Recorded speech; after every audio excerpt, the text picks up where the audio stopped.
Welcome back, my beautiful people. Dong City, January 25th, 2021, episode number 44, the Obama edition. I know you guys have been excited to have us back. We look a little different. We're back on Zoom. We had a little technical difficulties with Facebook, which we're fixing, but this is a jam-packed show. Lots of move happened since we were on last on. Rob, how you doing, baby Vince? How you doing? What's going on? Oh man, yeah, it has been a crazy 2 weeks. We picked a poor 2 weeks to go without having a show as things just kind of exploded after that first week. I am back. I was not sure how I was going to do the show, but it turns out that I'm healing pretty quickly from LASIK. So Yeah, uh, I was hoping you come on with the Stevie Wonder glasses, man. as of last night, that was the plan. I looked today and I was like, you know what? From most angles, you can't tell that I have a hemorrhaged eye. So here I am. Nah, man, you Um, should have come on the show. You should have just did the whole show, just head bobbing and shit. it was cool, man. They were limited edition Yankees Oakleys from 2012 and I They was going to they use. definitely Dong City appropriate. Yeah, but here I am. You can try and find which eye has the hemorrhage. But yeah, 2015 vision now, so I can see things even clearer than I used to. Great. Yeah, it's a lot better than the More 20. arguing. Yeah, a lot better than the 2500 I was rocking before the surgery. So here we are. It is a very jam-packed show. We haven't had an itinerary like this in a while, and the nice thing is when putting the rundown together, it's not many topics. It's just a lot in the topics. So we can jump right into it. We'll start with the sad, but we are going to eventually get into some MLB updates as far as the 2021 season. Most of the show is going to be talking about the hot stove, and it has been a very, very, very hot stove that we're going to bring you a lot of different Yeah. takes on, and it has affected most of MLB. So if you are a baseball fan, which I would hope you are watching the show, we're probably talking about your team today. Even Pirates fans, you will get mentioned in this show. So Even the Royals? yeah, yep, Royals are in there too. Yeah, Wow. small market, big market, doesn't matter. Wow. So here we go. Let's start with kind of the more somber news. We start with Don Sutton passed away earlier in the last 2 weeks. So Sutton, of course, yet another legend. It was sort of the show before. Now it's Sutton today. Yeah, Uh, I'm not liking how we're at him. starting these shows with these deaths. I Mm-mm. don't like it at all. No, well, you're really not going to like this because in addition to Don Sutton passing away, I think probably the biggest Titan in a long time, Hank Aaron, very, very sad. He has also passed away, lived a good life, lived a long life, but he's passed away. I mean, you're talking top five player ever. The Hank Aaron one hit me really hard. We talk about Trout and we start throwing around that GOAT word.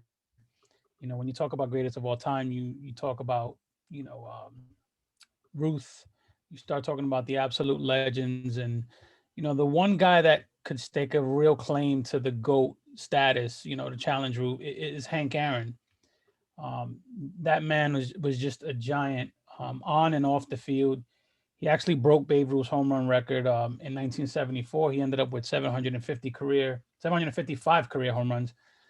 Some of the other MLB record he owns is MLB career leader in RBIs with 2,290, most extra base hits with 1,477, total bases, excuse me, with 6,856 for a power slugger. That's impressive. And he played in 25 All-Star games. World Series champion in 1954, NL MVP in 1957, batting champion in 56, 59, NL home run leader in 57, 63, 66, and 67 without ever hitting 50 home runs in a single season. Led the league in RBIs in 57, 60, 63, and 66. And for shits and giggles, won a Gold Glove 59, 50, 60, and 58. Was given the Presidential Medal of Freedom in 2020 or 2002, sorry, by George W. Bush. First player to ever reach 500 home runs, 3,000 hits. Never struck out 100 times in a season. Third player in baseball history after Ken Williams and Willie Mays to have at least 30 home runs and 30 stolen bases in a single season. Finished in top 10 in MLB voting 13 times in his career. Finished with a career batting average of 305. Has his own award named after him. In 1999, MLB established the Hank Aaron Award, which goes to the best hitters. 20 straight seasons with at least 20 home runs, 8 home run seasons. And for shits and giggles, he could have signed with the Giants and paired with Willie Mays, but he took an offer for the Braves for a slightly higher offer. So there you have it. Someone who can honestly say he is the challenger to the GOAT man, to Hank Aaron. We lost an absolute legend, a Mount Rushmore figurehead in the sport. That's it. That's the show. We just used up our entire allotment. I had planned to just read off a couple of those things, man, but it goes on and on. I could not just pick a couple. This man was larger than life.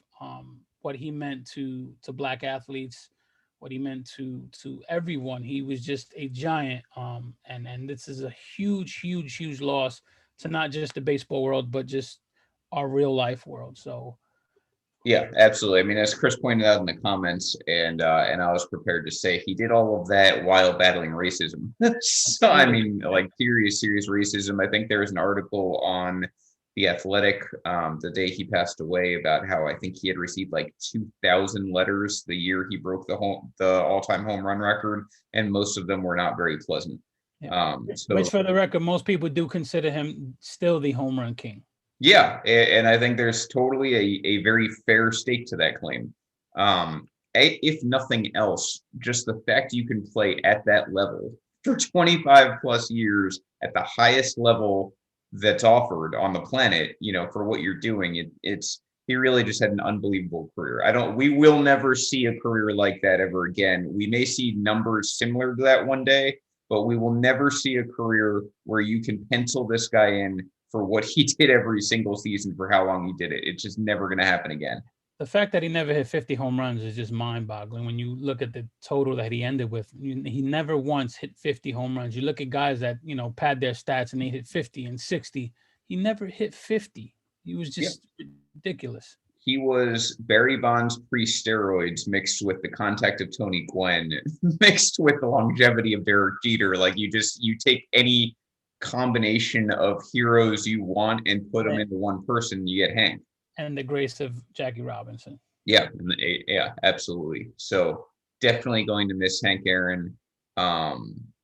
It's a tough loss for MLB. That generation, unfortunately, that generation and the one under it, they're starting to go. And that's sad because in the way baseball's structured historically, that's like the golden era, so we're going to lose more and more of those guys. This one certainly hurts the most. I put a post up in Baseball Life of all the players we've lost just in 2000 and 2020 and 2021. And it was just a who's who of Hall of Famers. And just, when you see the names, you're like, wow, we lost this many legends in such a short time. It's, this COVID stuff ain't nothing to play with, people. Yeah, very sad. So looking back now, looking forward, MLB, we have some MLB news, actually a few different things, one of which is that Arizona, the state of Arizona, requested a longer timeline between now and spring training due to the pandemic. MLB promptly said no, they're starting on time in about 3 weeks here. So that got squashed. And that's important because half of the training sites are in Arizona. Right. Yeah, that's like 14 teams impacted there. MLBPA rejects the notion of, now this is actually a very important story if you're an MLB fan. I'll tell you why. It's not because of what you're thinking. MLBPA rejected expanded playoff and universal DH for 2021. That was an offer from the owners. When you looked at the story when it came out, that was essentially all you saw. That was the headline. If you read, which I read earlier in this week, there's a lawyer interview on MLB Trade Rumors. I don't know if you've read this, Henry. It's a really insightful interview. He's not an MLB collective bargaining lawyer, but he is in general, a collective bargaining lawyer. And he was interviewed by Tim Dirks, the owner of MLB Trade Rumors, basically asking kind of abstract questions about what to expect from this upcoming labor negotiation. We have talked about this a lot in the past year, and we're going to have to continue talking about it probably through the rest of the season at some point. But some eye-opening stuff. One of the things he said was pay attention to how the very basic aspects of the 2021 season are handled between the players and the owners, it's a good indication of what that relationship looks like. If they take something like universal DH, for example, or expanded playoffs, which is something that really benefits both parties, and they still reject it, that gives you an idea as to how terrible the relationship is between owners and players. That's exactly what we're seeing with this news. Because this is news that on paper, MLB players want a universal DH. It gives them more jobs. And they want the expanded playoff. It gives them more money. But they rejected it anyway because of two reasons. One is that this is a media battle. You saw it with the way John Heyman came out with the tweet. He's an MLB shill. Mhm. He's going to work on behalf of the owners. Now they're going to say MLBPA rejects this. The initial reaction from fans is going to be, why would they do this? They just don't want to play. They're greedy. They're arrogant. They make too much money. They're the reason that we're going to go on strike. And that's not what it was, because later in the day, we found out that there were strings attached to this. They wanted some concessions out of it, just like any negotiation works. And that's what you're seeing here. So this was the first example of it. It tells us we have a terrible relationship between players and owners, which we already knew, but this confirms. And it also tells us the media battle is alive and well from the owners. They're going to be doing this throughout this offseason and especially next offseason. Just wait for it to happen. I mean, I expected this. You expected this. And this is exactly what's – they're playing dirty politics with the media. And if you remember, going back to last year, going back to the year before that, and during our last show, I said Tony Clark was not equipped to handle this. Yep. And I don't think he's the right man for the job. I think the players are going to get jerked here somewhere. These owners are playing chess and the players are playing checkers, and the owners have been one step ahead every negotiation since Tony Clark has taken the helm. So I don't expect any less here. Like you said, this is all about negotiating and you know, bargaining chips, and that's what this all is. And everyone's jumping to headlines because that's what sells and that's what people jump. And we're very, you know, react quickly society right now. We only look at headlines. Nobody wants to see the actual body of work. So I don't see this going well for the players. Ultimately, we will have the DH in both leagues. It's just a matter of what's it going to cost the players to have it. The players won't let this sort of thing happen unless, and vice versa. They're not going to let even simple things go unless there's a concession attached to it. That's what MLB tried to do here. I don't actually remember what the concessions were. One of it was a pitch clock and robot umps, which I remember. I don't know necessarily how that impacts players negatively, but they seemed to be against it. Yeah, I read somewhere something interesting where owners were trying to get the pay for DHs significantly lowered since they only play one side of the ball. Okay. Yeah. So, I mean, that's starting to make more sense. Like I said, chess, not checkers. Yeah. And by the way, MLB being adamant about the season starting on time is nothing more than wanting to make sure this is a full season so players lose leverage. That's it. If you go and they're going to spin it as good favor, but that's what it is about money. Right. You go 2 seasons in a row with the players not being able to get paid their full amount. It's just a stronger argument, and they don't want that. They want this to be as normal a season as it can be, regardless of logic and health. And then they want to go to the negotiating table. And like I said, you know, I've said it since last year, we're going to get a strike. If it's not a strike, it's going to be a work stoppage. It just matters who initiates what. But we will not have opening day 2022 when we're expecting it. I am 100% positive on that. I mean, we're going to look, you see the NFL, they're playing with some fans. I think, 12,000 fans at one of the games yesterday. Yeah, I think they just expanded some. So the owners want as much revenue as humanly possible. If it's concessions, if it's, you know, seats, parking lot, whatever dollar they can get together, they're going to do it. So they're going to want to look like the good guys and say, hey, we want to play a full season, but at the end of the day, it's all about the mighty dollar. Yeah, for sure. Welcome, AJ. AJ joins us just in time. We are going to get into the more fun parts of this show. So we talked about, we said farewell. We talked about MLB and MLBPA matters. Now let's get into the hot stove. And it has been a very hot stove, as I said in the beginning of the show. How we're going to break it down, because we're going to cover so much, is by division.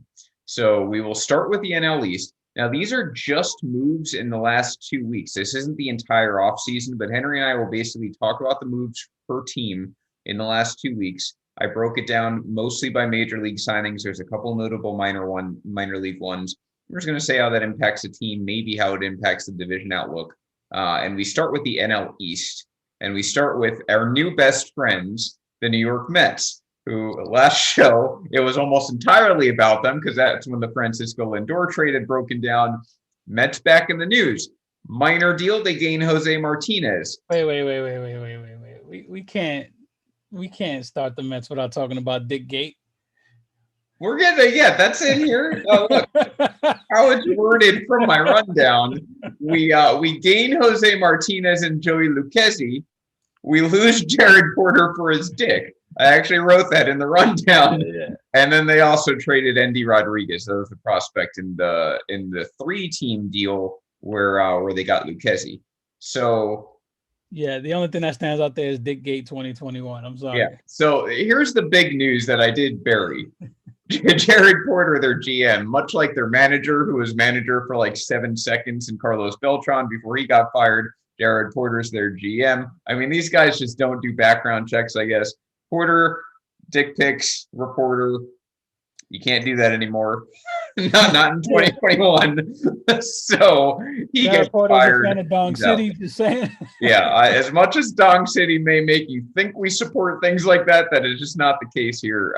Jared Porter gets fired for sending out dick pics to a reporter a few years ago. It hits the surface now. I'm not gonna slam sending out dick pics if that's your thing. What I will slam is sending out dick pics after 63 unanswered messages from this woman who clearly wanted nothing to do with any of his advances. I just, dude, you gotta be. That just speaks to his, decision-making authority. Like, I'm sorry. And then you have the potential cover-up with the Cubs employee. Then you have, him basically blackballing this woman. And then you have Sandy, which I think I told you guys in the private chat. All the media outlets were going out of their way not to say where she was from. And Sandy Alderson, look, this guy has done everything right, but it was a major fuck up. He let it out where she was from. So it's only a matter of time before a good reporter tracks her down, says, okay, let's see the press credentials from that time. Who's no longer in baseball? They're going to track this poor woman down and they're going to haunt her. And yeah, that's the sad part of this for me, that I think Sandy Alderson really screwed up by letting, the origin of the country out in his press conference. But I do think the Mets are better equipped to handle this loss than they were, the Beltran issue last year. Sandy himself can be the GM. He's probably the de facto GM anyway. I don't think the Mets lose anything here. If anything, they probably lost what could have been a potential star in the front office going forward. Well, I mean, look, it comes from the top. So, and we're not talking about dick pics now. It comes from the top. The Mets have a new owner who seems very competent. He's already made some very competent decisions. So they are, by definition, better equipped to lose their GM. Now, as far as whether or not this was something that was known in baseball circles. I can tell you that when you're making a hiring decision as large as a general manager would be for a team, they're asking around the industry. I have zero doubt the Mets probably knew, at least had heard murmurs that this might be the case with Jared Porter. It is obviously up to the Cubs. They should have taken action when they did. They didn't. But the Mets knew about this. I can tell you that just from a professional HR standpoint, I guarantee you someone in that organization within the Mets knew this was the case. They chose not to act on it. Porter ends up getting fired anyway. And yes, this poor woman, much like Jen Sturger behind her with the Brett Favre scandal, is going to be haunted by this for a long time. Unfortunately, that's kind of the ugly side of this entire thing. I'm actually going to go the other way. I'm going to give the Mets the benefit of the doubt. I don't think Sandy would be foolish enough to hire this guy knowing that this could potentially be lingering out there. I don't think Steve Cohen is foolish enough to hire this guy. The last thing they want is any scandal around this team with the excitement that's around them. I think if they had any hint of this, they wouldn't have hired him. I don't think so. I mean, it may not be those two at the top. Someone within that hiring crew, this is something that is going to be known. I mean, those circles are not that big. It's just like the Astros scandal. It's just something that you know is going on. It's not that big, huh? No, not in Jared Porter's case. So, So or maybe maybe they said, like heads or tail, we'll measure it. If it's 5 or less, yeah, he's got the job. If it's 5.5 or more, he's fired. they yeah. So moving on there. So Mets lose their GM. They gain Jose Martinez. They gain another starter. This kind of rounds out their rotation, which is nice. Andy Rodriguez, middling prospect. Nothing really lost there. The Jose Martinez thing baffles me. I don't get it. For the Mets, I get it. I mean, he's a potentially potent bat. I just don't get it from Martinez's standpoint. It's a $1 million invite to training camp. I don't. Yeah, without a cleared spot. I mean, I know how they can shoot him into at bats, but you're better than that. They don't have anywhere to hit him. Even if they have the universal DH, they have Dom Smith, who's hitting better than Pete Alonso. I didn't get that move. Maybe he looks good and they add him to the roster and trade him later. But I was surprised Jose Martinez didn't think a little more of himself with that deal. Yeah, I am surprised from Martinez end. From the Mets end, I had read right before they ended up signing him that at this point they're looking at organizational depth, which makes sense. The Mets have a pretty good 25-man roster at this point. They don't have a ton of guys who can come up and contribute as this season goes on, and you need those guys. Jose Martinez, if he accepts a minor league deal, or if there's a spring training injury, fits the bill. So I get it from that standpoint. To your standpoint, yeah, I'm a little surprised. I mean, like the Rays wouldn't take him back, or a team that could use any sort of power in the AL wouldn't, or not power, but can use another hitter in the AL wouldn't take him back. The Blue Jays losing out on Brantley. Jose Martinez, the Cubs. You put out any team that's looking to fill out their roster for cheap offense. I mean, yeah. So that's a little surprising. Mets now, hey, Carrasco. They kind of lucked with Stroman. He accepts the qualifying offer. They've got Carrasco. They add Lucchesi. Syndergaard's going to make his way back at some point. That rotation's set. Offense, they're in these Chris Bryant rumors. Apparently, them and the Blue Jays once again going at it. They seem to just go at it and then not end up with either guy. They're in the the Bauer rumors, and I think if Bauer goes on that team, they'll leapfrog the Braves, in my opinion. Well, so let's talk about that a little more in depth, because the Braves are one of the 2 teams that did not make a move in the NL East. And in my mind, if I'm a Braves fan, and thank God I'm not, but if I'm a Braves fan, you're starting to push the panic button a little bit, right? Like they got hot out of the gate. They, I think, signed Will Smith to a multi-year deal. They signed Drew Smiley for that $11 million deal on 1 year, which at the time looked great. Now it looks like a giant overpay. But your rotation right now, if you're the Braves, Max, you got Fried, Charlie Morton, Mike Soroka, Ian Anderson, and Drew Smiley. Smiley's not the healthiest guy in the world. Soroka was hurt last year. And Charlie Morton's like 100 years old. Ian Anderson is obviously a stud, but this dude just pitched deep into October last year. That's not a really great rotation. I'm shocked they haven't added arms to that depth. I think a guy like Paxton or one of those guys, maybe a Tanaka, one of those guys will probably end up there. Yeah, now the offense is fine. It looks like they're going to go with Pachi in center field. Riley as DH. I mean, the offense I think is fine. I don't think they need to add a bat, although I still maintain they can improve a little. They probably use another outfielder. But the bullpen's not deeper than it usually is. It's a thin pitching staff, and that was cool last year. It's not as cool when you have the Mets adding 2 bona fide starters. Yeah. And the Braves also have expectations. They didn't have expectations before. Now fans want to know, what are we doing? We're going for it. They look good last year. The Mets are making improvements. The Braves are kind of just, standing pat saying we're good enough the way we are. Yeah. Now, Like I could they said, still add Ozuna back? Probably. They're probably waiting for him to be a 1-year deal. And with this yeah. universal DH thing not happening, that becomes a little more realistic. This is also what the Braves do is they wait till guys have no market and then they sign them for pennies on the dollar. So maybe that's coming. But right now, I'm not that comfortable if I'm a Braves fan. Seeing what the Mets did and seeing what the Nationals did. Because let's get to the Nationals here. I still have the Mets. I mean, the Braves #1 right now, but it's definitely That gap's closing by the day. big Joey time. Porter style. Big time. Or Jared Porter style. So the Nationals now, they signed John Lester. They signed Ryan Zimmerman to a 1-year deal. And most recently, as of yesterday, they bring in Brad Hand. So they've kind of addressed each of their needs, which was getting a bat, getting a reliever, getting a starter. I don't love John Lester at this stage of his career, but he fills out a rotation, and that's what they were looking for. They've got Ross and Lester at the end of that rotation. Obviously, the big three, Scherzer, Strasburg, and Corbin in the front end. Anibal Sanchez no longer there, so I guess Lester's filling that spot, which in those terms, that's fine. That's a good deal. Josh Bell was a move earlier in the year, so Zimmerman kind of the backup to him. That's nice depth there. You've got a nice lefty-righty combo there too. Not to mention they picked up Schwarber. Yep, they've got Schwarber.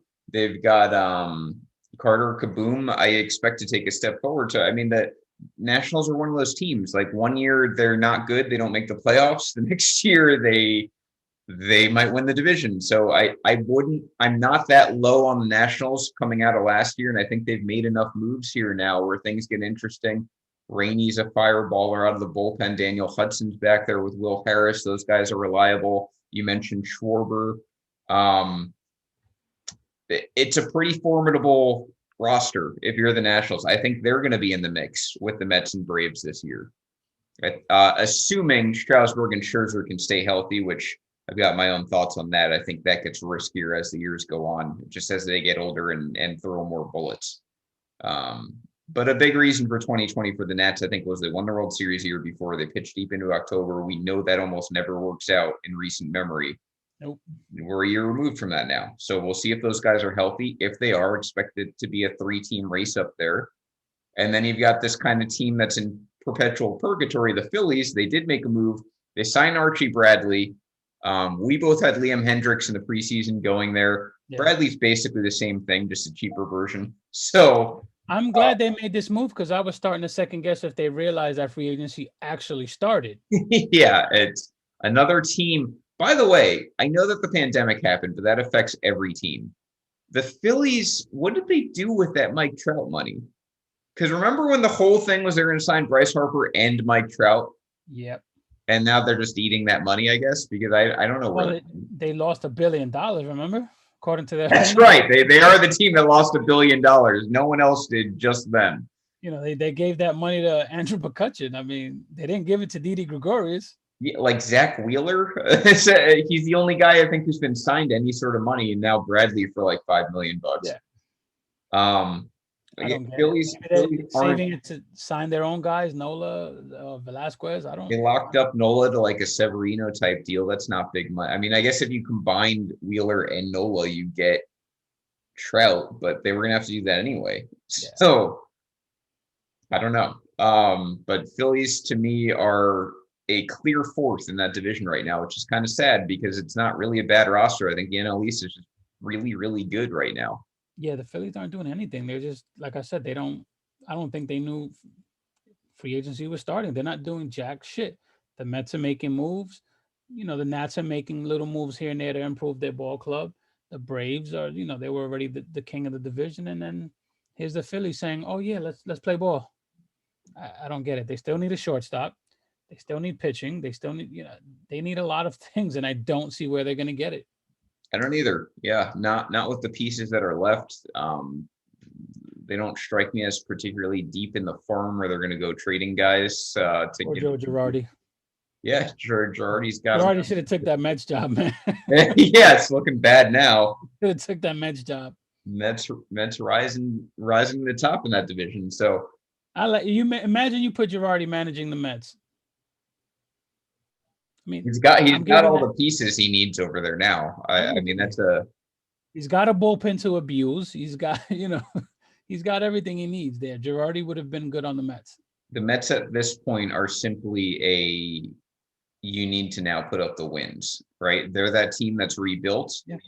I think they're competitive. I think they can compete in the NL. They are not the first or second best team in the league, but right behind that is kind of anyone's game behind the Dodgers and Padres. And they're right there. And now they just have to actually win as a team. They did everything they had to do. They checked every box. They needed an owner. They needed a superstar. They needed a shortstop. They needed a catcher. They checked every box that they needed to check this offseason. Yep. And they've put themselves in the financial position where they can pick and choose who they want to kind of lock up here. They're right where they want to be as a franchise. Yep. No getting around it. Now they just have to win as a team.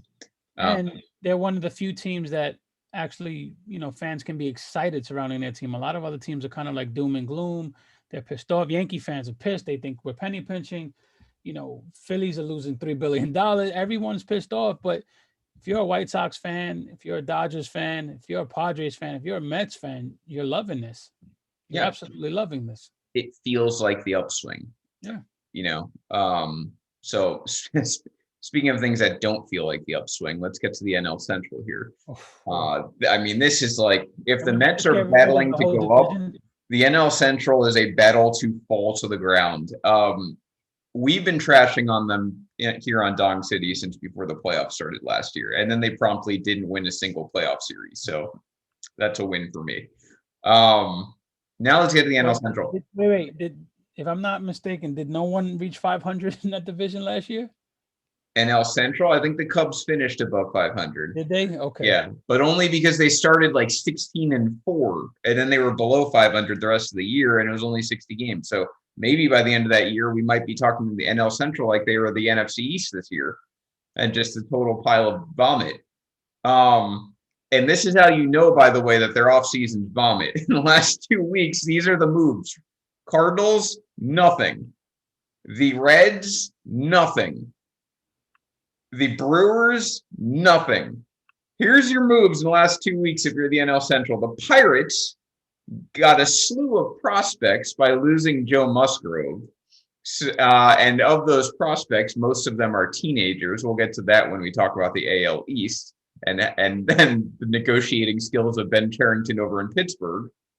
And then the Cubs, who both these teams, by the way, are in a rebuild. They're the only ones making moves. Yeah. The Cubs sign Austin Romine, former Yankee catcher, to a one-year deal, and Shelby Miller to a minor league deal. Shelby Miller. Yeah, 30-year-old, by the way, not 47 like you want to think, because he's Shelby Miller. He's only 30 still, and he's not getting major league contracts anymore. Cardinals, great Shelby Miller.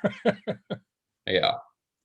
So, what a mess. I mean, this division is such a mess. And no one wants to claim it. Like no one, the Cubs are still not spending money, even though they've reset the cap. It'll be the Cardinals by default. That's like the story of the Cardinals franchise, is that like by default, it's the Cardinals because everyone else is so incompetent. Brewers, I think their line's probably run out. I mean, if they make another run with just the thing they do with their pitching staff and their beer league offense, I can't see it happening a third year in a row.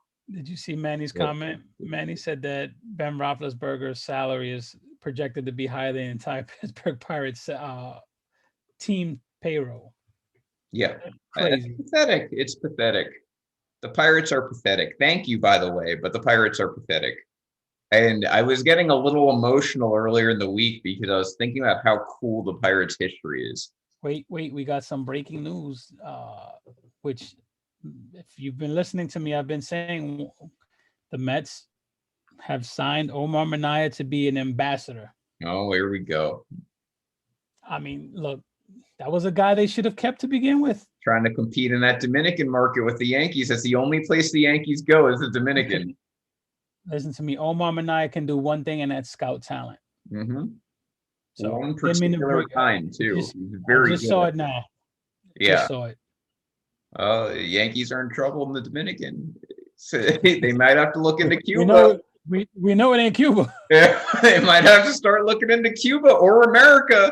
The White Sox have Cuba cornered, you know? Yeah. That's big trouble. Omar Minaya is back in Flushing. Vince, is that a bomb? No, Is that a Giants bong? That is a Giants penny jar. That is a bong. Get the fuck out of here. I'm hoping it's a bong. That's a bong, dude. There's nothing in it. But you can tell how many pennies I saved. I wonder why there's nothing in it. Yeah, 21-inch bottle bank. There you go. Again, this episode brought to you by Jared Porter. There you go. That's a bong. I mean, I'm sure it can be. I've seen it. Well, see, there's the slot too. So just keeping it closer over here. So that's the NL Central, which, by the way, I think every GM in the NL could use that right now. That'd be the most useful gift for them. Omar Minaya talk is better than NL Central talk. Yeah, he's more important than all of those moves. Let's move to the NL West. The NL West has been the division, I think, this offseason in the NL, and really all of baseball. And they didn't stop. And the Padres didn't stop. They've been the biggest headliners. They acquired Joe Musgrove in the aforementioned Pirates deal. Again, they give up next to nothing to get him. And they also, I actually didn't double check on this. Jurickson Profar, is that official 3-year deal of the Padres? Yeah. Okay, so they acquired Jurickson Profar, and they lose Joey Lucchesi in that 3-team deal with the Mets. So basically that deal, so you guys know, Padres get Musgrove, Mets get Lucchesi. The Pirates got like 4 prospects in the deal. Separately, the Padres signed Profar. I mean, what more can you say about the Padres? Them and the Yankees, and we'll get to the Yankees later, are doing something that I predicted once I started seeing the Padres signing all of these players. And that is that I firmly believe they are building 2 pitching staffs for this season. Yep. One that's going to get you through the first few months, and one that's going to get you through the last few months. And those guys from the first few months are probably going to mend into the bullpen for October to make up for a thin or just injured or tired bullpen or whatever the case is.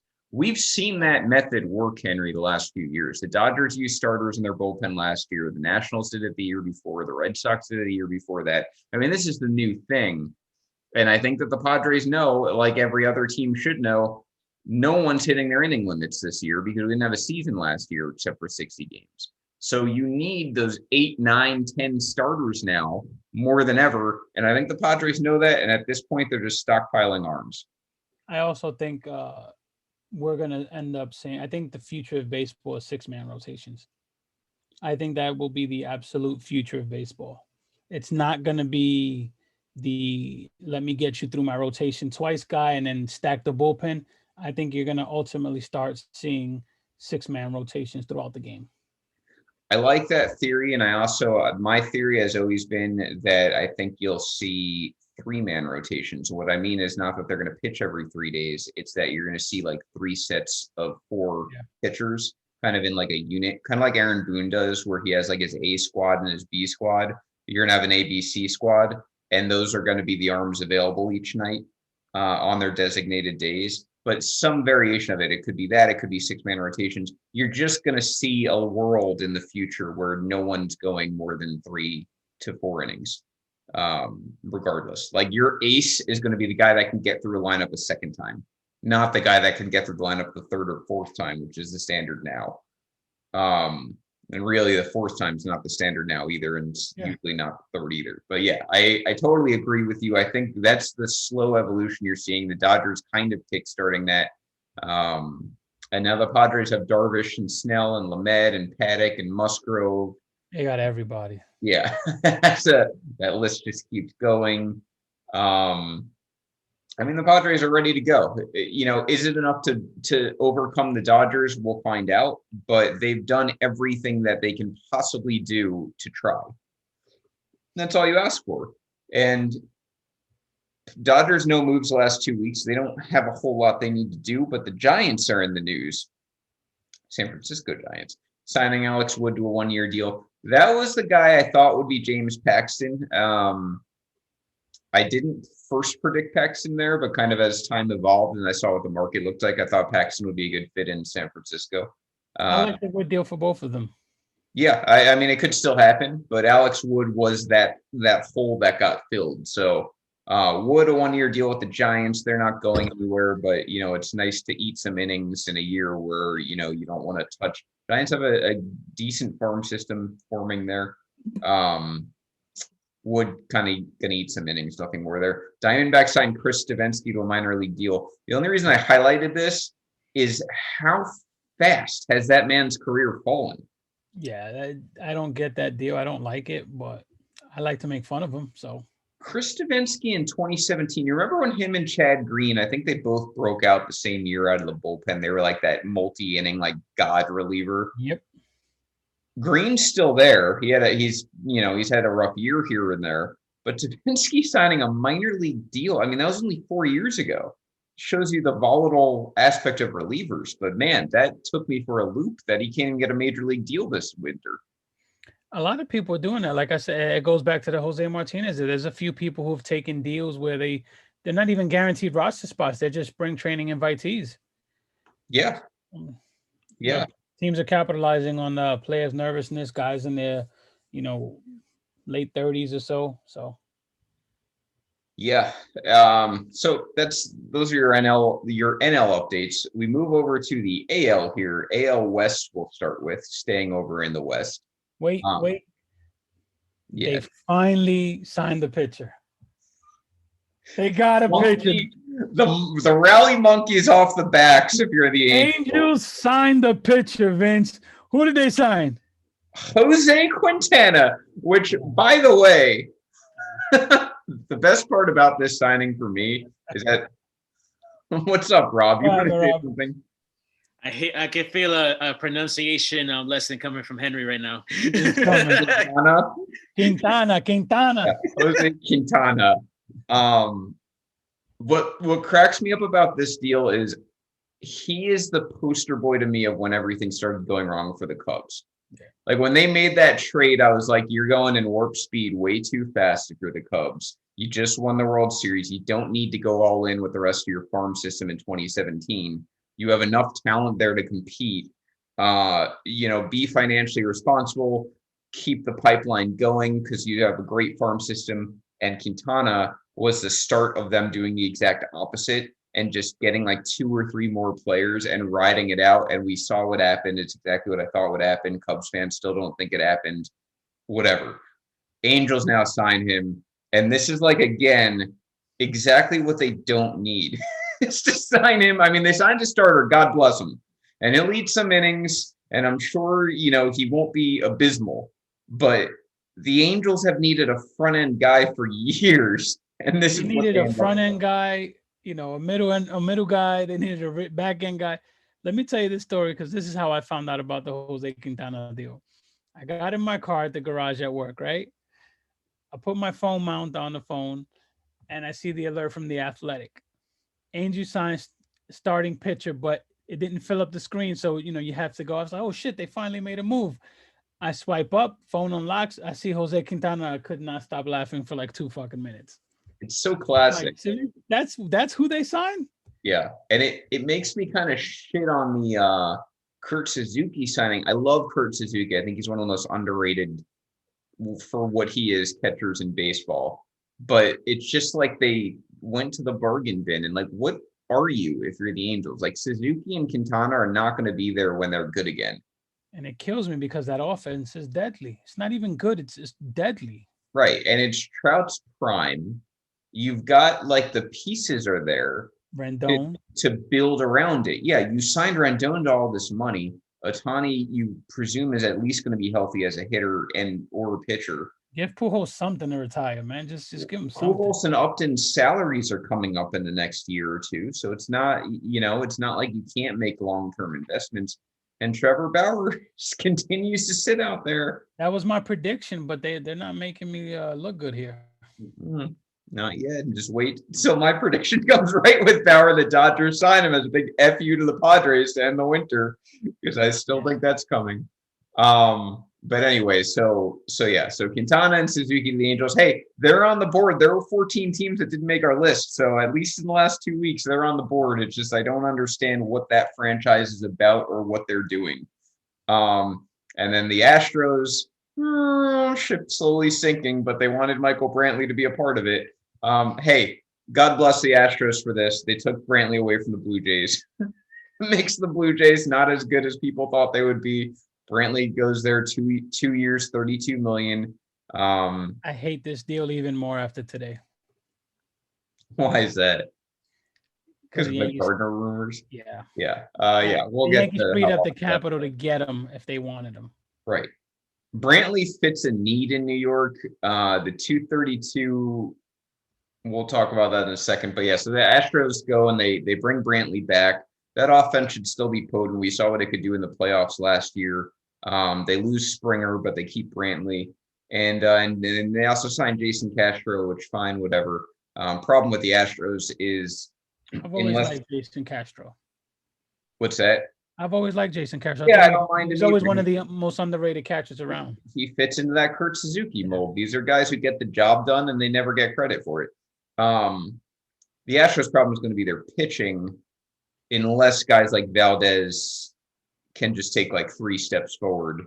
You're not getting Verlander back this year. Greinke's yet another year older, and both of their contracts are up after this season. So Astros, I don't think are dead yet, but I fully expect a rebuild of some sort next year. Next year being 2022. Of course, in typical Astros fashion, we'll probably have a strike. They won't have to get punished at all for anything, even when it comes to rebuilding. But they bring Brantley back, takes him away from the Blue Jays. We'll get to the AL East in a second. Let's go to the AL Central here. White Sox get on the board. Yeah, and Correa and I think Osuna too, Rob, are also up for the Astros. So they've got a lot of free agency coming up here. AL Central, the White Sox, they signed Liam Hendricks. They also signed, is that Cespedes' brother? That is Cespedes' brother, who was the #1 international prospect last year. And also the 700th Cuban that the White Sox have signed to their franchise. I think he won like a car for being 700th, winning the sweepstakes, possibly. So, so they sign him, organizational depth, but big time prospect. And then, of course, they also do this signing for Hendricks. And I know, Henry, you got super excited about this deal as the accountant that you are. So why don't you take us through it? I got excited about this deal because I think it's the future of manipulating the tax. That's what we are about as a country, is tax avoidance. And the White Sox are setting a trend here. They basically signed him to a 4-year contract, and they have a buyout on the 4th year. The buyout is the exact amount of the option. Nothing. He still gets the same guaranteed money, but the buyout is spread over deferred years and doesn't count against the luxury tax threshold. So in the 4th year. In the 4th year. So right. It's actually just brilliant the way they put this together, and you're going to see a lot of it. A lot of teams are going to jump on this. Players are going to do it, but they're going to want the buyout. See, the way the players will counteract this is they'll say, if you're going to give me a buyout for the same amount, make my buyout number bigger. Mm-hmm. Make it worth me, so that if I'm getting that deferred money, I'm getting more money over a longer period of time. So instead of a $15 million buyout, in this case, give me 17, give me 18. But you're going to see a lot of this type of structuring coming around, and creative accounting has been around longer than we've been alive. So nothing new here except the smart people running shit again. Leave it to Ricky's team to find the best way to circumvent the salary cap. It's beautiful. I love it. It is. No, this is like what the White Sox do. They're very, very good with their finances. They're very savvy with signing players long term. This is what, when you're a mid-market team and you have fans who bitch about big market teams and all the advantages they have, look at what the White Sox do, because this is how you do it. Like, there's a way to do it. You just have to do it a different way. And that's what the White Sox are doing. They are locking their guys up. Go ahead. I said there's several ways to skin a cat. The old adage, and that's what they're doing. White Sox will sit here, and they're not going to have the pressure to compete every single year for the next decade like a team like the Yankees will. They're going to occasionally get probably a top 10 pick here and there. They're going to lock up their superstars for pennies on the dollar by doing it day one, something that the Yankees would never, ever be able to do with their players, or won't try. And they're going to compete. And, add to it a savvy front office with good eye for talent. And this is what you have with the White Sox. They have Lance Lynn, Giolito over there, Dallas Keuchel, Cease, Kopech. And now they add Hendricks to the bullpen to be the closer. And they've got some intriguing arms already in that bullpen. You've got, Colomé left. That's what Hendricks is replacing. But you've still got Bummer back there. They've got that guy with the funny name who I can't remember at the moment. Evan Marshall's there. They've got that flamethrower. Matt Foster's there. Jace Fry's there. I mean, they've got a lot of arms back there that I think can emerge. White Sox, in my mind, should easily win the Central this year. As far as how far they go in the playoffs, kind of remains to be seen, only because last year I think they were really starting to collapse. I don't know that they were a 90 to 100 win team last year if you had a full season. I think they started hot. They were probably more around 500, and now they might be a 90 plus win team. Robert went from Batman to Bruce Wayne in September. Yeah, they completely fell off, and with reason. I mean, there were a lot of guys kind of overproducing over there in those first couple months. But the pitching staff did get better. They have their closer. They're doing the right things. Andrew Vaughn, intriguing prospect to watch for. Ricky gave us the name is Gary Crochet. Thank you, Crochet. Yeah, I mean, that guy's Tommy John under 3 years from now. But until then, enjoy him throwing like 300 miles per hour. It's funny because to me, you have the two teams right now on paper that lead the AL have to be the Yankees and the White Sox. Yeah, for sure. And everything about them is the exact opposite. The Yankees are boring, corporate. The White Sox are fun. They're loving. They're ethnic. The Yankees are white. This is a throwback. The Yankees do things by the book. The White Sox are finding new creative ways to do things. So these two teams couldn't be any more opposite, and those are the two teams that are leading the AL going into the season. I don't know how much of the League World Series you ever watch, but the comparison I'll give is that the White Sox are the Jackie Robinson team that year I think they were from inner city Chicago. Actually, they just like donged the shit out of everyone. They didn't win the Little League World Series, but they were like immensely enjoyable to watch. That's what the White Sox are. They were the Josh Hamilton in the home run derby. They were the story. They weren't the winners, but they were the story. Yeah, they are the Flash. Royals, the very opposite of that. They signed Wayne Davis to a minor league deal, though, which Wayne Davis is from the Chris Davinsky School of Careers, I guess. Talk about how the mighty have fallen.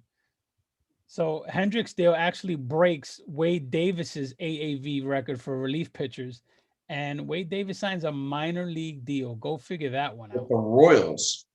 With the Royals, the team he started with. Yeah. I don't get it. Look, like I said, the mighty have fallen. My man was he didn't want to take deals. He was being stubborn when he hit the free agent market, and his career is just absolutely tanked. Yeah, he's fallen off. He's got Kenny Powers to him now. Look, Brad Hand and all you other relievers, your careers are short, your paydays are short. Get the money you can while you can get it. Mm-hmm. Absolutely. Until baseball realizes that you have to pay relief pitchers properly, until then, get your money. Which segues perfectly into a guy who has just been stealing money for years now. And that is the Twins making the news. They signed Jay Happ. This is just the most Twins move of all time. They signed Jay Happ for their rotation, 1-year deal. Jay Happ's like 64 years old. What are your thoughts on this? I absolutely love this deal. You are crazy. I love this deal because this guarantees that the Twins will lose to the Yankees in the first round of the playoffs via sweep. That was already guaranteed. The Twins could have signed Mike Trout and Trevor Bauer, and they still would lose to the Yankees in the first round. That's it. And I'm Jay Happ. Fuck him. He acted like a little bitch at the end of his term with the Yankees. So. By the way, this is just the funniest. I mean, if you need to just have a laugh, you're having a bad day, please go check the Twins depth chart for their rotation. It is the most motley. Kenta Maeda, Jose Barrios, Jay Happ, Michael Pineda, and Randy Dobnak. It's just, you couldn't find, like, even just picturing them in a room having a conversation is hilarious to me because they just make no sense. It's great. And the Twins will probably still come in second. And then, like, they're not even a terrible team. It's just, they're so funny how they go about things. And I'm not buying the Twins this year. What's that? I'm not buying the Twins this year. I mean, that offense is still that offense, although they lost Rosario. You have Maeda going from the NL to the AL. You have Jose Berrios, who I love because he's Puerto Rican and he pitched great in the World Baseball Classic, but what is he? Yeah. He's this big arm who's had this high ceiling, but how long can we talk about that high The ceiling? reputation of an ace who pitches like a 3. You gotta meet that high ceiling, and this kid has all the stuff. He has everything you want in an ace, and he just doesn't put it together. He's 26 years old already. He's been in the league long enough. You got to get your shit together. Yep. Alex Kirilloff, also a guy to kind of watch, rookie of the year. I'm not a huge fan of his, but knowing that he's on the Twins, he'll probably hit 40 home runs anyway. Jose Berrios already pitched 116 career games. Like, come on. Yeah, no, I agree with you. At that point, you stop looking at the ceiling and you say you are who you are. Right. Completely agree. So those are your central moves. Now we move to the AL East, which should take the next 3 hours. Let's go. I'm going to go reverse of the rundown because I think it's obvious where we should finish the show. First, we'll go with the Red Sox. Now, the Red Sox, kind of fit that Angels mold. Like, they're clearly not going to compete for the division and probably not a wild card spot either, unless you have like another 8-team playoff. But they signed Garrett Richards and they do it for $10 million a year, which, I mean, that's just a little absurd. And then they bring back Martin Perez for a 1-year deal. Now, the one deal I did like, Henry, and I could already foresee him having one series against the Yankees where he hits like 400 and hits 3 home runs. Kike Hernandez, they signed to a 2-year deal, fills their second base hole, which I like that deal. He's usually the type of guy that kills you. The problem with Kike is he's not a starter. He's a platoon guy. Right. And I think they may use him as a starter. It's kind of Red Sox still don't have a lot of depth. Now, they do have 3 top 100 prospects. So the farm system's coming along a little bit. It worries me that Bobby Dahlbeck's one of them. And it also worries me that one of the other one's a pitcher because the Red Sox do not produce pitchers. Yeah. And Dahlbeck has a major hole in his swing in my mind. Dude, their ace is projected to be Nate Eovaldi. Come on. Right. Their rotation right now is Eovaldi, who is perpetually injured and will almost certainly have an innings count. Eduardo Rodriguez, who had major heart problems last year and had COVID. Martin Perez, who was awful. Tanner Houck, who kind of had like a breakout year in a small sample size, which always worries me. Would not surprise me if he was not that good. He's not a major heralded prospect. I'm not just trying to hate on them. And Garrett Richards. Their 5th start of $15 million. Yeah. And Chris Sale will be back at some point. I wouldn't expect him in the May. Well, knowing Sale and his freak body, he'll probably be in there in like early May, but probably realistically not until June. If I'm the Red Sox, I'm like, take your time. Don't even waste it. Yeah, I like why. I mean, they're paying him a lot, but their second base, Kike Hernandez, they got Christian Arroyo, kind of just organizational fodder. Michael Chavez has to play somewhere, so he'll probably get some time at second. He'll probably split time with Dahlbeck at first. Devers and Bogarts, they're still there. Benintendi, that trade hasn't happened. They like swore it was going to happen. It just hasn't. Well, I think they're waiting for the outfielders to stop moving in free agency. Probably. And then Verdugo out there with Hunter Renfroe was one of their pickups earlier in the year. And then today, this connects also. They obtain Adam Ottavino, take on his money, most of it. Thank you. So they sign 2 starters, they sign a position player, they sign a reliever. On paper, they're checking all the boxes. But let me just say this. If the Red Sox have another embarrassing season, if they, say, lose 90-plus games, Chaim Bloom is on the hot seat. I mean, Dombrowski, say what you will. He won the World Series and then he torched that franchise. But Bloom hasn't really shown enough to me where I'm like, I feel really good about our future. Well, not to mention you got rid of your franchise player in the last 20 years. Yeah, very unpopular, but I totally agreed with it. I just don't know. I don't know what anyone was expecting, but I think you had to move Betts. I think it was the way Mookie, portrayed them like, yeah, fuck yeah, y'all don't treat me the right way. It was something about the way Mookie showed that they treated him that, just everyone knew that they were bullshitting. Yeah, they didn't handle it from a PR standpoint very well at all. But at the end of the day, in a vacuum, trading him made all the sense in the world, knowing the direction the Red Sox were going. The problem with the Red Sox is these moves, I don't know. They haven't that farm still doesn't scare me, I guess, and maybe that happens with a couple more trades, but those Yeah, are both good. Mookie was in that 2011 draft, which Rob sent us a photo of doing producer shit.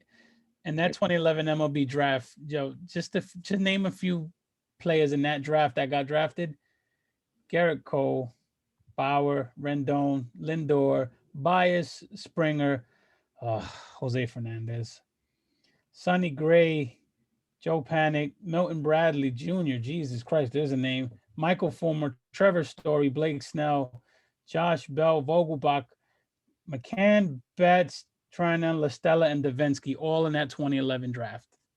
Wow. Sucks to be Milton Bradley, huh? Seriously.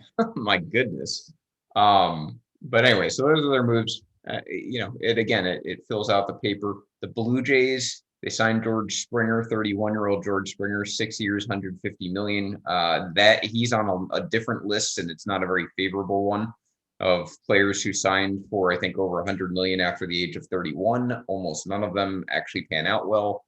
We'll see about Springer. I'm not a big Springer guy to begin with, not just because he went to the Blue Jays, and not just because he was on the Astros. I just don't love his peripherals that much. I like him depending on where he was going. You put him on the Mets, and I like him a lot more than you put him on the Blue Jays. Yeah, that's fair. By the way, Ricky had pointed out Cora's back. This is the thing about Cora, and I said this to a guy who has not been in the group now for over a year, who eventually got kicked out. But Alex Cora in 2018 had literally every single possible thing a manager can have go right for him. Yep. Everything. Everyone stayed healthy. Everyone had a career year. It reminded me actually a lot, just to again show you I'm not hating, Joe Torre in the late 90s. Yes, Joe Torre could push any button. You want Hall of Famer Wade Boggs to pinch hit? You want Cecil Fielder to pinch hit? You want Darryl Strawberry to pinch hit? Okay, I'll choose any of them, and they'll all hit a game-winning home run. Cora had that going for him in 2018, and everyone just made him seem like a prodigy, which I have no doubt he's a good coach. Yeah, he is. He's a very, very good manager, and he is everything they say he is. But yeah, that year, man, that's the year they had all those comebacks. They broke the record for like the most comebacks. I think one game they were down by 11 runs and came back and won. Yeah, they'd be down like 5 runs in the 7th. They'd win that game, and everyone knew they were going to win that game. Now, this is not to completely shit on Cora. My point with this is that I told the person then, wait until Cora has to manage a normally run team, like one that actually runs into some sort of adversity. And that's what happened in 2019. Didn't get to rub it in his face. He left the group. 2020, now the Red Sox are in full rebuild. So 2021, Cora coming back is great. It's better than what they had, probably. I don't really know a lot about Ron Ronicki's future, but he's not. Don't expect this team to just magically like hit all the right buttons. They don't have the same buttons anymore. I gotta see who this guy is. Oh, I'll send it to you in the chat. You'll remember the name. I promise. Okay. Yeah. Anyway, so the Blue Jays. Oh, fuck that dude. Yeah. Exactly. So Rob just sent it to me.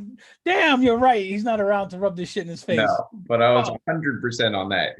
Blue Jays, George Springer, it's a good deal for them. Kirby Yates, another good deal for them. They also signed Tyler Chatwood, who I think is going to be Yankee fodder when they play each other, but he fills out a rotation spot. They also extend their team president, Mark Shapiro, for 5 years.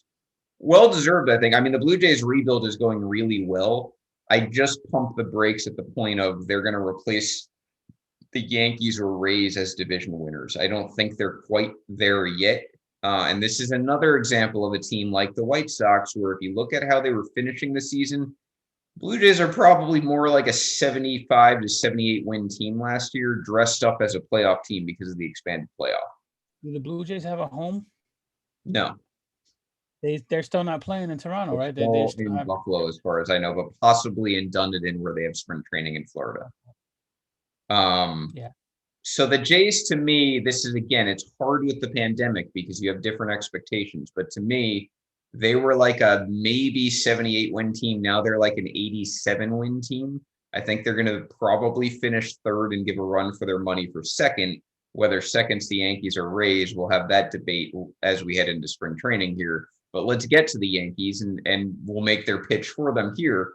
Yankees have been the busiest team in baseball the last 2 weeks, and with good reason because they've been one of the quietest before that. Here's everything they've done, and then we'll talk about the moves in general. They trade a 4-player package to the Pirates. So the Pirates have gotten like 8 prospects in the last 2 weeks for James Talion. Roansy Contreras and Miguel Yajor are the headliners in my mind of those 2 pitchers who are very young. Yajor, though, major league ready. Contreras hasn't pitched in Double-A yet. Talion, $2.5 million. So very cheap. He signed through next year as well. So that kind of coincides with the Yankees World Series window here, which is definitely through 2022, possibly longer, depending on how Cashman handles next winter. You have extended DJ LeMahieu. That happened right after our last show. 6 years, $90 million. That's an AAV move. He will, of course, be like 38 by the time the contract ends, but it's only 15 a year, which is only 3 more than what he was making before that contract. They signed Corey Kluber to a 1-year, $11 million deal. They trade Frank Herman and $850,000 to the Red Sox with Adam Ottavino for a player to be named later or cash. I don't really know what that means. But basically they cleared about $8 million in payroll, which is what really they did was they sold the Red Sox a prospect. Yeah, basically. That's Babe Ruth, he is not, although he is in the Babe Ruth. Eat this salary. Here's a really decent prospect, and just get this guy away. Yeah, Frank Herman, for those who don't know, probably about 24th-ish on the Yankee prospect list. So he's not a non-prospect, but he's also not by any means elite. Rob, what do you have to say? Well, I think that cash part of the deal might end up going towards Gardy. Well, so they cleared the $8 million, which we'll get to in a second. What I mean is that instead of a player to be named later, they may also get cash back, but they also sent $850,000 to the Red Sox. So maybe they'll get that back. I have no idea. A Red Sox friend of mine pointed out maybe Frank Herman is the player to be named later. And in reality, you just traded Adam Ottavino for cash, which honestly, that's not unprecedented in Major League Baseball. So it could happen. It was just, that's all it was. Is here, take another prospect. I don't care who you give us. Just give us somebody or this guy back. Yeah. And Asher Wojciechowski, and that name, white or Latino, we're not getting that right. Wojciechowski, I got it, baby. Wojciechowski. He was signed to a minor league deal. Orioles pitcher. Not homer alert here, but I actually don't hate him. I had him for a second in Dynasty, which is the only reason I even know who he is. I don't think he's terrible, and I think anyone coming from the Orioles, I automatically assume is a little bit better than they pitched. I think only AL East fans know this guy. Yeah, he's what he is. He's a depth guy. He is, I would say, 11th on the Yankees starting pitcher depth chart, which brings us to a wider conversation about the Yankees with all these moves. And that is that, first of all, let's shit on the Pirates a little bit. If you read the tweets leading into this Talion deal, which our friend Jason Matkovich lost his mind when I sent these tweets, as well as all Pirates fans. Before this deal got done, guys like Clint Frazier, Luis Gil, Clark Schmidt, Wells, I can't remember his first name for some reason. Austin.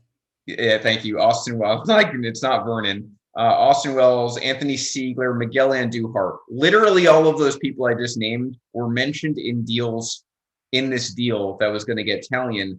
And in addition to that, the concept here was that Talion's making no money, even for the Pirates, $2.5 million, like I said, and he's cost controlled through next year. So Ben Cherington allegedly wasn't going to make a move unless he got just overwhelmed with an offer. Well, then what happened was for some reason, it goes from those guys, which now they've passed up on Frazier and Andujar twice, to they want only teenagers, which is so weird to me because I can understand, okay, you don't want Clint Frazier because he's already got some years under his belt and Andujar for the same reason, but they passed up on a guy like Clark Schmidt, who's a top Yankee prospect. Wells is is their 5th, and Siegler's in their top 10, and they do it for guys like Contreras, who's 19, just because he's a teenager. And there was a guy who I like. Yeah, I'm okay with Jadure. I like Kanan Smith a lot. My problem with Kanan Smith, Yeah, the Yankees' problem with Kane Smith is that's the kind of guy we constantly develop. Good hitting outfielder, can't play defense for shit. Right. So I get including him, even though including him is probably an overpay. But the Pirates did okay on this deal. Look, Yeah, they did. Leon has a shitload of questions on him. It's not like you're getting the 2018 version of him. Correct. They were never going to get a blockbuster package for him. He has too many warts. He's had 2 Tommy John surgeries. We have no idea. He battled cancer, which that shouldn't count against him, but it's worth mentioning. I think they did better in this deal than they did in the Musgrove deal. I agree with that too. The only thing I find funny is that the Pirates might be the only organization who publicly say we want quantity over quality. They were like, we don't want your best prospect. We want 4 of your good to okay prospects. The Pirates are the only people saying, we want the teens. Give me the teens. Yeah. So I guess they're going with that. I mean, they have, I think they got 9 prospects in the last 2 weeks. That farm system should be pretty good, but they have nothing at the major league level now, except maybe Brian Reynolds. So anyway, back to the Yankees. Yankees now are going with kind of an AL version of what the Padres are going with, although on a much inferior scale. Yes. They're going with the we're going to throw a bunch of shit at the wall and see what sticks approach with their rotation. That's literally the analogy I had in my head. Yeah. Now, 2 weeks ago, if you looked at this, you would say, you know what, if Corey Kluber is your number 2 starter, there's a lot of problems here, which would be true. But now I kind of look at this, and the following guys are guys who can pitch for the Yankees in 2021. And this isn't just like if they develop or whatever. These are guys who actually are major league ready to pitch in a major league rotation. You have Garrett Cole, Jordan Montgomery. Those are your 2 healthy guys, should be able to pitch, no real problems.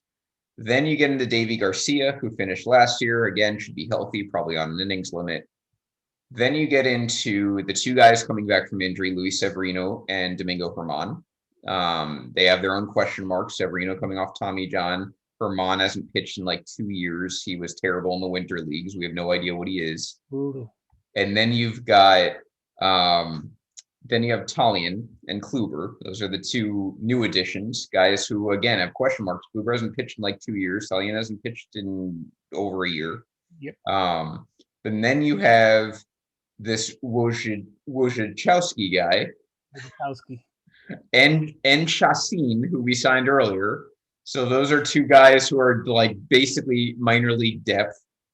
And then you have Nick Nelson and Clark Schmidt, Michael King, and Clark Schmidt. Those are the 3 guys from the system who can go anywhere from spot start to Clark Schmidt may break out. He probably needs a little more seasoning. So I just named 12 guys. There are 12 guys who can pitch, who have pitched in the majors and can pitch this year in that rotation. And they have very, very wide array of ceilings and floors, and most of them have high ceilings and very low floors. I think that's just what Cashman's plan is. I'm a little more comforted now than I was, because there's 12 options. I mean, you're talking 12 options. That should be able to get you through a year, no matter who's on injury limits, inning limits, and whatnot. I was not comforted when Corey Kluber was filling out our 5-man rotation, and we had like Severino and Germán as like, hopefully they'll help out. Yeah, I agree with you. They take the approach of let's just get depth, and there may be 4 different guys every other week. Who knows? And my problem is you got to figure out who your guys are when you go into the playoffs. You can't play that game. And I know the idea is maybe Sevy comes back. Personally, I think he should be in the bullpen to fill out that bullpen. You can't just have all these guys and say we're going to get through the season, because they will. This offense will carry us to a lot of fucking wins. Yeah. My problem is, you look at the Padres and you say that rotation is ridiculous. You look at the Mets and you say that rotation is really good. You look at the Dodgers, you say that rotation is really good. You look at the Yankees and you say they have a lot of guys that can get a lot of wins. No idea. Right. There's no idea. Combination of guys. You have Garrett Cole, and everyone after him is question mark, question mark, question mark. Here, we could play that game. Here's the upside. Garrett Cole, stud, ace, one of the best pitchers in baseball. Then you have Corey Kluber, who's a former Cy Young winner, throwing healthy, looking healthy. 25 teams went to his tryout. A few teams, including teams like the Rays, who really know their pitching, were heavily interested in signing him. So he's probably here's the problem with Corey Kluber. Let's say Corey Kluber does fantastic.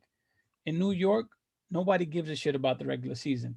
right. And Corey Kluber will find out fast is that these fans will turn on you in a heartbeat if you suck in the playoff. And Corey Kluber has sucked. Yeah. While He does healthy have a good in playoff. his prime in the playoffs, the Yankees getting to him a few times, honestly. Just Yeah. ask Didi. Yeah. He Now, yard a couple of times against them. Yeah, so he's got to pick it up, and he's got to know that no matter what you do the entire season means absolutely nothing here. This is not Cleveland. These writers, these fans will eat your ass alive if you suck in the playoffs. and I think he has the right demeanor for that. He's not a guy who really is flappable. He's pretty. I would agree with that. Yeah, he's very cerebral. But he doesn't have a good playoff resume. Now, look, David Price, Clayton Kershaw, just recently in the last couple of years, they've changed their playoff narratives. It's possible, but Corey Kluber has a lot of question marks, and his playoff performance is one of them. But that's a guy who, again, former Cy Young winner, throwing healthy, lots of teams interested. He could be your two-starter. Luis Severino coming back from injury. If he can pick up where he left off, he could be a big impact. Herman was fantastic before he left for like a year and a half with the suspension. Jordan Montgomery looked like he was really turning a corner towards the end of that year. I like Monty. I think you can pencil Monty in for, a great number of starts. Davey Garcia, you look at his ERA, it doesn't look great, but that was really one start. He was, for the most part, very good last year. Clark Schmidt's their biggest pitching prospect. He's just about major league ready. And then, even a guy like Nick Nelson pitched mostly out of the bullpen. That dude is a pretty underrated prospect. And then probably the guy we'll talk about the most later on. Yeah. Michael King, another guy. So that's the best case scenario. The Yankees they can slot pretty nicely 1 through 5 if these guys can reach near their ceilings. And then Talion, who we didn't mention, guy's a stud. He's changed his arm angle during his rehab to match Lucas Giolito. That was an article earlier this week. And it said that he is already throwing 95. Now, he used to be able to throw like 98, 99 by June. Who knows? He might be doing that. But he seems to be healthy. So these guys are all healthy and throwing well. You can really slot a dangerous 1 through 5 if Cole, Kluber, Severino, Talion, Montgomery are going to reach near their ceiling. Now, the other side of that is literally every single guy I listed except Garrett Cole has an understandable question mark, including Montgomery, by the way, who probably isn't going to be able to get through a full season. Which makes me wonder what the hell happened in the Tanaka negotiations. Because if you put Tanaka in this rotation, it's a lot more stable. It is. He just asked he's asking 15 to 20 million. Think about it for a second, though. I thought DJ and Tanaka coming back were like slam dunks to me. I knew DJ was, and I assumed if Tanaka was going to come back to the majors, it was going to be the Yankees. Now, think about it, though. Even if it was 15 million, and most sources say it's closer to 20 that Tanaka's asking for. In that 15 million, he signed DJ LeMahieu. Let's move it to 20. 20 million, Cashman has signed DJ LeMahieu, James Talion, and if you count the Ottavino trade, you could fit Kluber in there too. Yeah. So that's all he's done with that money. So that's why Tanaka is not a Yankee right now. It's not in the price range. Shocked. Yeah. Well, I'm shocked they reset the cap. Neither of us planned for that when we were talking about where players were going in the offseason. I knew they were going to go under the top tier. I had no idea that they were going to be cheap and go under the bottom tier. It makes no sense except for the 3-year thing, but it makes no sense when you're heading into a CBA negotiation. Yeah. So I mean, long way of saying Cashman did the most with what he was working with which was not very much. I still expect him to bring in like a Trevor Rosenthal of some sort. And unfortunately, like Rob alluded to earlier, we're almost guaranteed Brett Gardner's coming back in a completely nonsensical decision. Yeah, he's going to come back. I thought he should have his swan song, retire. Like I said, get a job as a spring training coach. But all signs point to him coming back. We need a lefty bat.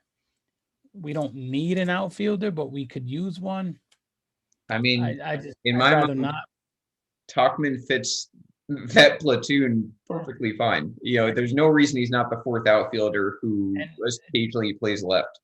And again, the question, like I've been asking for 2 years now, where are you going to get Andujar at bats?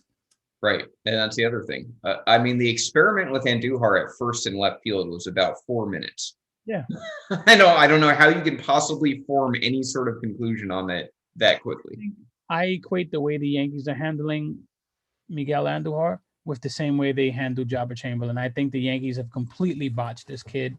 They failed him. He's going to ultimately leave this organization. He's going to be the hitting star that we know he can be. Yeah, I agree. Unless they Greg Bird him where he just gets hurt. They just botched this kid. Yeah, but between Andujar and Tachman, I don't see a single spot where Brett Gardner's relevant. They're gonna pay him more than league minimum. If it's more than $3 million, there should be an investigation on what he has on Brian Cashman, because that is a waste of money in this offseason. He has a reporter. Yankees, by the way, in case you're wondering, at about 198 million now. The cap is 210. They obviously have to stay on that, including in-season deals, which I would leave about 5 million for. So, which really looking still the tops in baseball right now. Oh yeah, highest payroll in baseball right now. Hang your head on that. And you still have fans crying that they're cheap. Yeah, they probably have to get. They could get to like 205. So if you're getting Gardner at 2 or 3 million and Rosenthal at 4 or 5, I think they can make that work. I don't think Rosenthal's coming here. It's got to or Soria, any of those reclamation relievers. I think it's going to be Severino. I think in October. So this is the other aspect of that. In October, I almost guarantee at least Herman and Severino will be in the bullpen.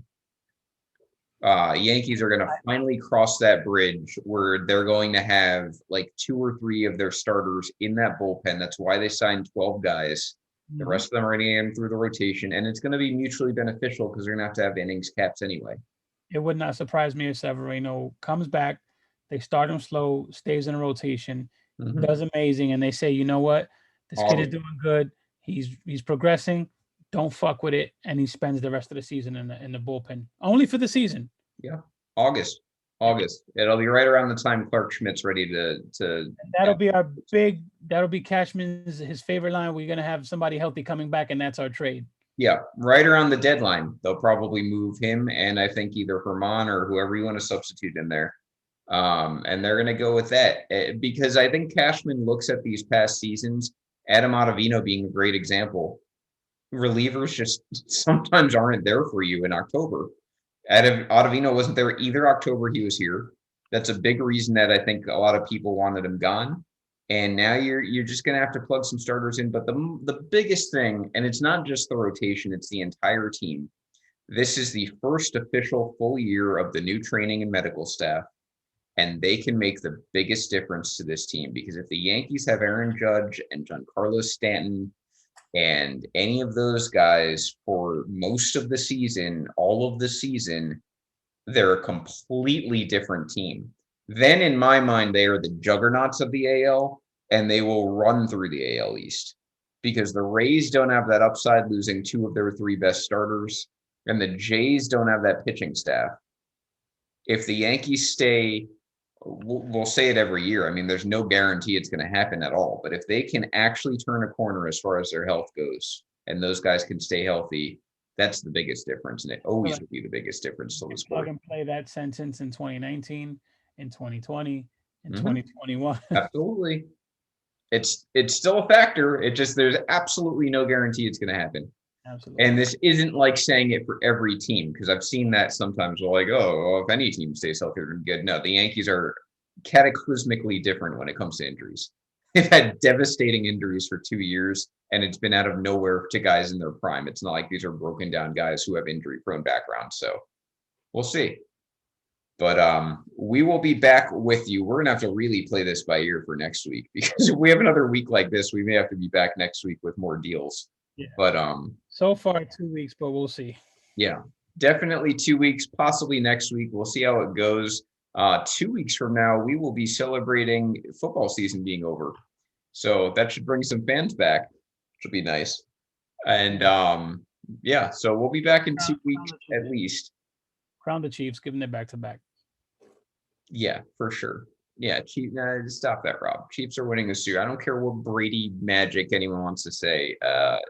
As long as that man is breathing, Tom Brady No, is he's gonna passing the win torch. that Super Bowl. Mute that man.